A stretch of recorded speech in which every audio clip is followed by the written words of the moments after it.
হাসরের ময়দানে দেখবেন একটা নেকির জন্য সবাই দৌড়াদৌড়ি করবে, আর একটা নেকির জন্য কিন্তু অনেক লজ্জিত হবে। তখন কিন্তু আপনার একটা নেকি অনেক প্রয়োজন, অনেক প্রয়োজন। তখন আপনি কি করবেন? তখন দেখবেন হঠাৎ আপনি দুনিয়াতে থাকাকালীন ইসলামিক ভিডিও দেখেছেন, ইসলামিক বাণীগুলো মানুষের কাছে পৌঁছেছেন। তখন দুনিয়াতে থাকাকালীন যখন ও মানুষটি আপনার ইসলামিক ভিডিওটা দেখলো, তখন ওই একটা নেকি দুনিয়া থেকে আপনার আমলনামায় চলে গেল। সেই আমলনামায় একটা আমলের দ্বারাই আপনি কিন্তু জান্নাত পেয়ে যেতে পারেন।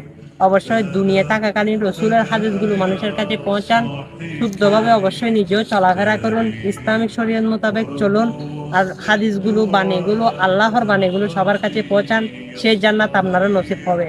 আর অবশ্যই আমি মুসলমান ভাই হিসাবে আমি আপনাকে এটা বললাম, আপনি চাইলে এটা অন্যের কাছে শেয়ার করতে পারেন।